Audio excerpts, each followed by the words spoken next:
Another Ohio State streak continues, and while this one is actually more of a positive for the Buckeyes, I highly doubt there's anybody looking for some silver linings in the Woody Hayes Athletic Center right now. But the all Big Ten teams are out. Ohio State has another Offensive Player of the Year. These are snap judgments. They're brought to you by Byers Auto. He's Bill Landis. I'm Austin Ward, and Marvin Harrison Jr. is the best offensive player in the Big Ten.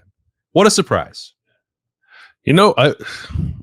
I don't know who else it could have been, but I get nervous when these things come out that people are going to overthink them, and perhaps Marvin would not somehow end up being Big Ten Offensive Player of the Year. So I am glad that wise minds have prevailed here. I did not vote this year. I don't know if you did, but I ended up not voting for these this year. But certainly Marvin would have gotten my vote if I did.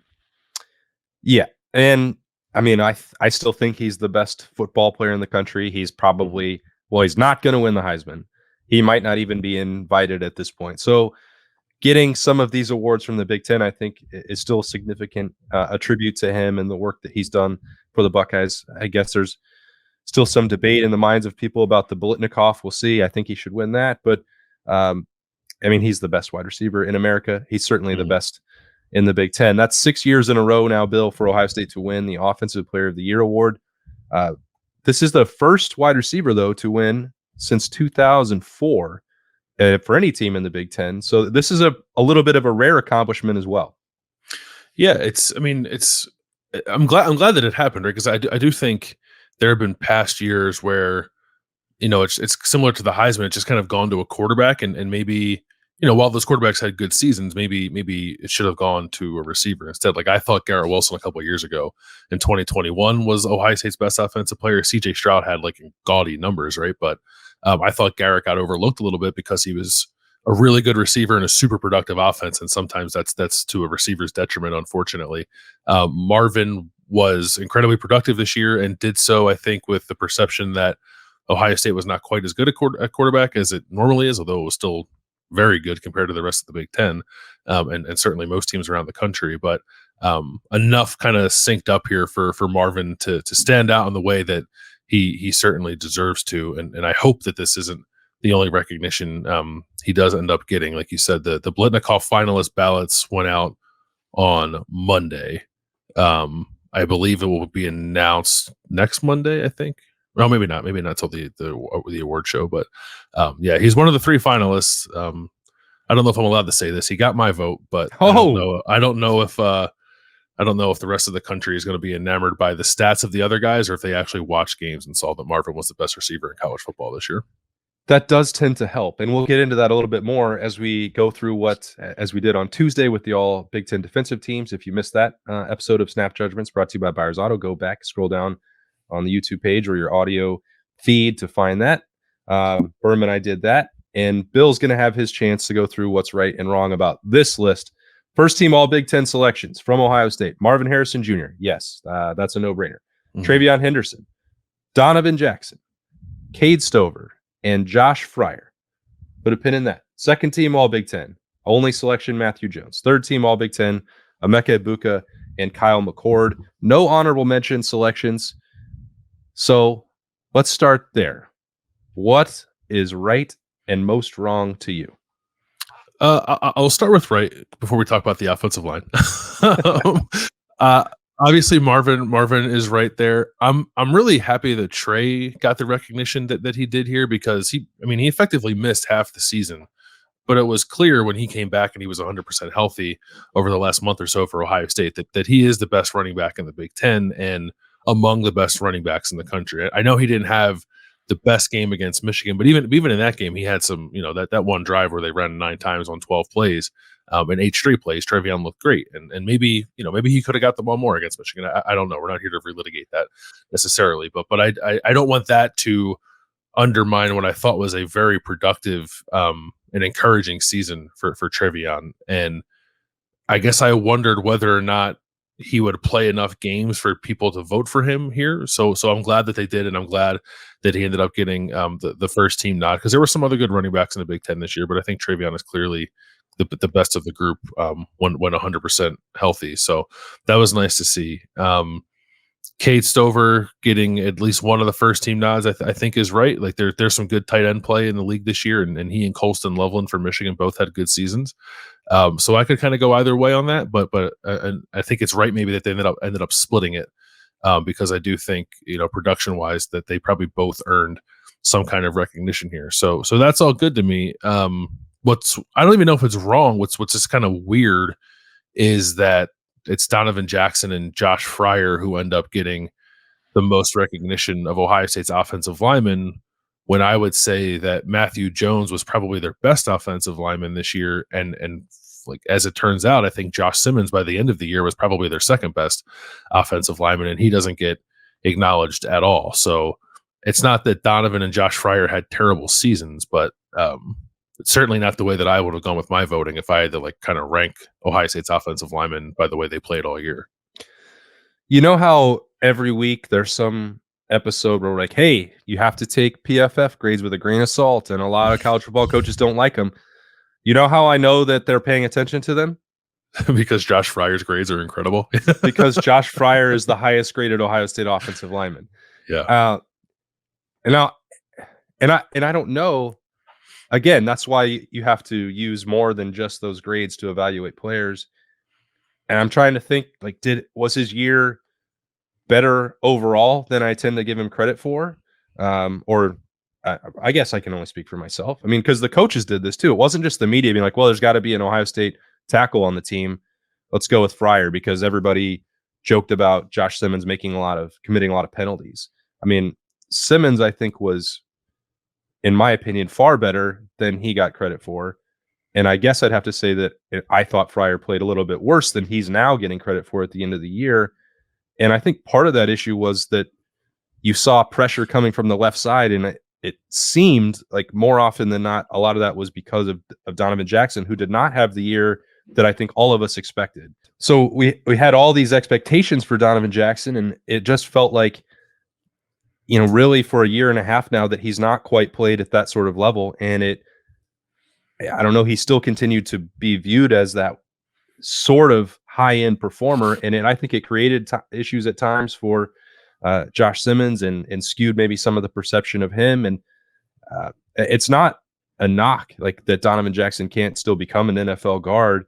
I'm not trying to take away an award that both coaches and the media voted for him to earn, but he's not like a first-round draft pick, and he is someone that we have expected really since September to come back. So it's more interesting than anything else, because normally I look at these awards and Ohio State players get less credit than I feel like they deserve, because they're surrounded by talent and their offense is always really good.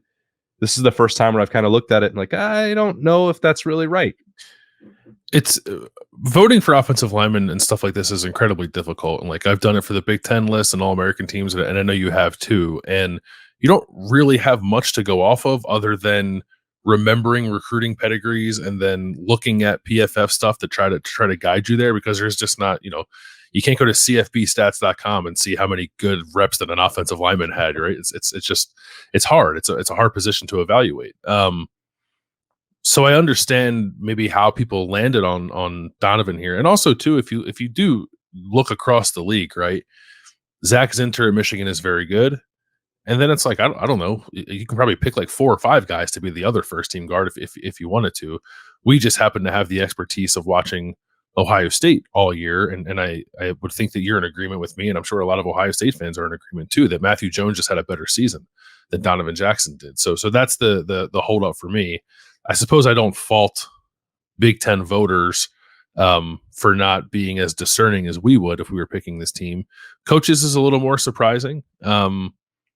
And it's not that I certainly value their opinion, and they are watching it with more of a trained eye certainly than we are. So maybe they did come away more impressed with Donovan's play this year than Matthew Jones's play. And I did there were definitely moments for Donovan where he was better. And I thought the second half of his season was better than the first half of his season. The last play of the regular season obviously wasn't great for him, but I do wonder with Donovan too, how much, and I guess the same thing is true for Matthew Jones, right? But I would imagine for a guard, it is difficult when you are playing between 2 new players.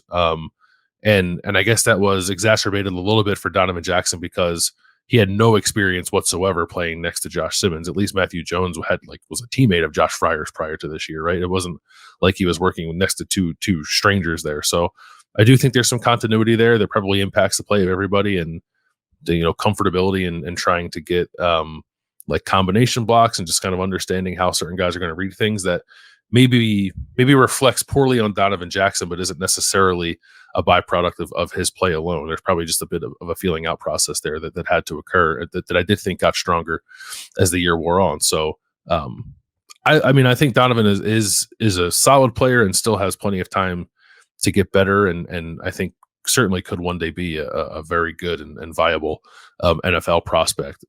But you're right, it hasn't quite matched up with the 5-star status that he had coming into Ohio State, and I don't think picking him over Matthew Jones this year is quite the right read for something like this. Yeah, and I'm not even trying to just view that from the last offensive snap of the season for Ohio State and like who's the guy that got beat. I don't think it's recency bias. I think we've said that throughout the last 6-7 weeks that Matthew Jones appeared to be Ohio State's most important offensive lineman.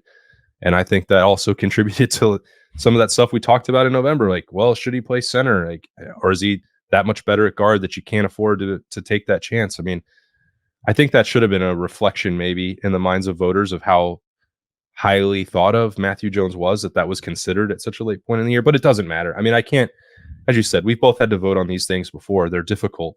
And I can't, he's still a second team Matthew Jones. I just, for a 6th-year senior and sort of career achievement perspective, even really, like I think it would have been nice for him to get that recognition. And there's nothing wrong with being a second team choice, but I think he probably deserved a little bit more. And I personally, and clearly you agree, would have flip-flopped him and Donovan Jackson. Yeah, would have flipped those two, and I forget how honorable mention works. How you end up on that list? Is it just merely landing on someone's ballot? So I don't know.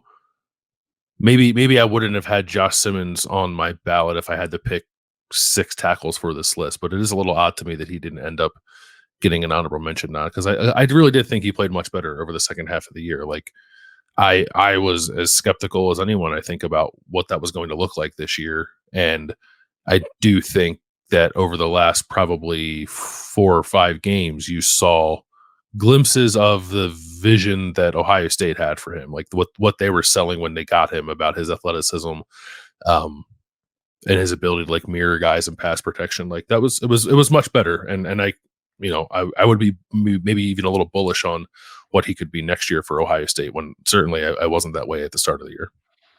Yeah, it feels like when these come out every year, you're just like, well, Ohio State's entire starting 11 is going to be out there and maybe a bonus or 2 thrown in on top of that. Not the case this year. So if you want to look at it from that perspective, like there's 8 guys on there. So among the starters, Carson Hinsman did not make it. Josh Simmons did not make it. And then Julian Fleming, because Emeka Egbuka was down there on 3rd team. Kyle McCord was the 3rd team quarterback. So that was the rest of that starting lineup. But I think we have grown accustomed to like all 11 being out there, and that they came up short of that mark as well. Yeah, it is. Kyle McCord being 3rd team. I know, like Ohio State fans' opinion of Kyle McCord and like probably the rest of the Big Ten's opinion of Kyle McCord, I think, are probably pretty different right now, and I understand why. But Kyle was still like 2nd in passing yards and 2nd in passing touchdowns in the Big Ten, so it's a little odd to me that he ends up on the 3rd team and not at least the 2nd team, just based off sheer production. But yeah, it is weird to not see the entire operation represented. But I don't know. I think it makes sense maybe that Julian Fleming is not there, and the only one I guess I would quibble with is Josh Simmons not being there on the honorable mention list. Yeah, and I failed to mention on top, Marvin Harrison won that Offensive Player of the Year award and Wide Receiver of the Year. Cade Stover, you talked about Colston Loveland and them splitting the first team honors.